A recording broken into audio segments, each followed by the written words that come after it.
Hello everyone! A day in my life as a warrior dito sa Japan. Sa mga oras na to, kakatapos ko lang nagtrabaho at it's 11:23 in the evening at ako ay pauwi na ng bahay. I have been working for 16 hours for today's video. Parating ko lang sa bahay at 11:30 in the evening. Meron kasi nagbabantay ng bata. Kami sa kaibigan ko ang nagbabantay. Isa din yun sa pinagkikitaan ko dito. Kaya, for the go. Pangdagdag din yun sa mga bayarin dito. Malamig na din ngayon dito sa Japan. Kaya nakita nyo yung suot ko. Para akong Ninja Turtle dyan, day. Pagdating ko sa bahay, bis agad. Anong oras na yan? Mga almost 12 midnight na. Anong oras na tayong makatulog dito. Tapos ko magbihis, kailangan kong i-wash out ko tong mascara ko. Kasi alam mo na, para akong sinumbag dito de pag hindi ko to kinuha or maligo. Nagmamaskara tayo de para maganda pa rin yung mata natin kahit musiga na sa mga bata.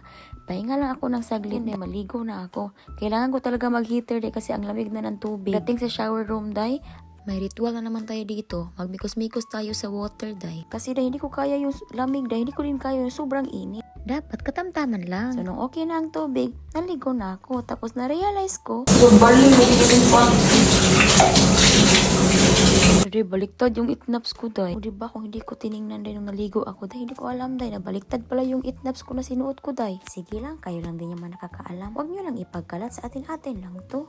So, pagkatapos ko, day, mag-skincare na talaga ako. Hindi ako pwedeng hindi mag-skincare. Kasi yung mukha ko, day, galing na yan sa broken hearted, day. Grabe yung breakout ko noong 2022 pagdating ko dito sa Japan. Ang tagal naka-recover ng mukha ko noon. Sinong mag-aakala na yun ang mangyayari sa mukha ko pagdating ko dito? Na maling akala ako no, sabi nila pag mag-abroad ka, kikinis ang balat mo. Na Korean skin na yung mukha mo. Pero yung sa akin, iba talaga, day. Sobra ang pangit talaga. Para talagang kinumot sa yawa, day. Dami talagang tumutubo sa mukha ko nun. Tapos ang kati-kati pa. Hindi ko alam, allergy ba? Sa totoo lang, malaki na yung nagasto ko sa mukha ko. Yung mga bata nga, sabi nila marami daw akong bubo sa mukha. Yung iba, mosquito bite daw. May derma na ako dito. Tapos ang derma dito, tingnan lang yung mukha mo. Bigyan ka lang nila ng cream at saka vitamin C, yun lang. Nag-adjust lang siguro yung mukha ko sa malinis na lugar. Diba, ang dami ko ng daldal dito. Ang oras yan, day, 12 na din. Nakita nyo yung orasan sa likod ko. Alas 12, day. 12 midnight na yan, day. Kaya kailangan ko din maglagay ng moisturizer sa lips ko, day. Kaya grabe, day. Mag-crack na talaga yung lips ko dito. Sobrang lamig. By the way, addict pala ako sa perfume, day. Kaya kahit natulog ako, day, maganahan ko, day. Mag-perfume ako, day. O yan. Katapos, tingnan na naman natin yung social media natin. Kung marami na bang views yung video natin, mga content natin, day. Yan talagang trabaho namin dito, mga OFW. Mag-scroll lang social media. Kaya naging content creator na lahat ng OFW. Kasi day, bored talaga din dito, day, sa abroad. Wala talagang magawa kundi mag-scroll lang sa social media.